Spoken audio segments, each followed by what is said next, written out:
You've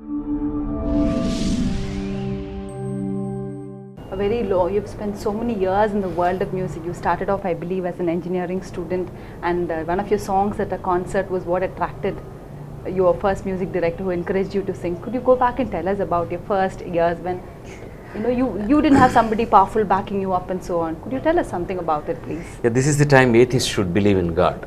I tell you, the superpower sits there upstairs and writes trillions of screenplays, and no two screenplays are similar. Whereas we make films, and if we make about half a dozen films, 4 films look the same. So that is actually, why I am saying this is, I never tried to become a singer, never had confidence in me, and never went around asking for chances to become a singer. I ultimately landed in Madras after going to so many colleges, doing my engineering for my 3rd year to Madras. Because of my health reasons, I hail from Andhra Pradesh, 100 miles border town from Madras. So I come from a lower middle class Brahmin family. My father was a Harikatha Vidwan.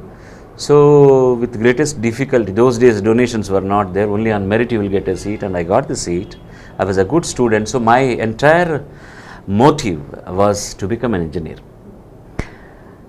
And this had just happened because of one place near my native city. I was singing in a competition just like that. It was not to get an award or anything, because I thought I could sing some of the film numbers. I just went there and sang. And Janaki Amma was there to give away the awards. She heard me and said, "What are you doing?" What were you? I was doing then. And I said, "I was doing engineering in Madras." "Then you are in Madras and you have a unique style of singing. Why don't you try in films?" Then I laughed at her and said, "Ma'am, I don't know ABCDs of classical music. And I heard that you should have good Carnatic basis before you become a playback singer. So I don't think that I have the ability in me to become a playback singer." Then she laughed at my comment and said, "You say, I never learned music. Have I not become a popular singer now?" she said. And that was astounding to me. She said that she never learned music from anybody, but still she could become a playback singer. But still I was a little apprehensive. But she said, "Because you are in Madras, why don't you go around and see some music directors, let them listen to you." So I took her advice and went there.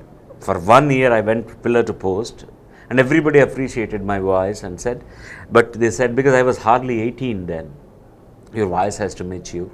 Then come after 2 years and then we'll try to give you a break." Then I thought it was not my cup of tea. I was there to study, and my father's wishes were to become an engineer. So later I forgot about the film line and seriously concentrated on singing. My roommate went and gave my name for a contest in a place called Madras Social and Cultural Club.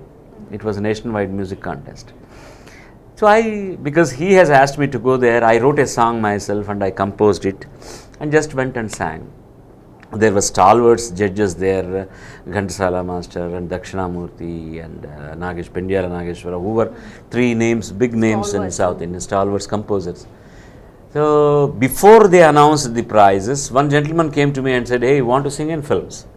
Then I thought this has become the familiar tune to me. I said, "No." Then he said, "Why?" He said, I don't have that in me, because I just sang one number. Just because of that, I don't think that I can become a playback singer." He said, "No, I see a lot of promise in you. If you practice well, you can become a playback singer." Then I said, "May I know who you are, sir?" He said, "My name is Kodandapani." He was an up-and-coming music director then. Then he took me to a producer, and I sang there, and the comment was the same thing. They asked me to come after a couple of years. Then I said, even this gentleman is... must have been heartbreaking, isn't it? It was not heartbreaking, because I didn't expect somebody to appreciate me at all, because I was always thinking very low of me. That's why there was no... my heartbreak was only for the person who took me. Then I didn't give my address to Mr. Kodandapani. I was seriously concentrating in my studies. After 1.5 years, he, with greatest difficulty, he caught hold of me in my college and took me to some other producer and made me to record my first song there. That was for MGR, right? No, this was for a Telugu film in 1966. On the 15th of December, this is a film called Shri Shri Shri Maryada Ramanna. This is the Telugu film, which I sang it. It was a quartet actually, it's not even a duet. Myself, Sushila Amma, P.B. Srinivas, and there was a very famous stage singer called Raghuramaya there. We four sang. That's how my career has started. Then immediately I sang in Kannada. Then in 1969 I was given the break in a Tamil film by MS Viswanathan in Chantanilayam. And later came a chance to sing for MGR. Then I have become popular in Tamil also.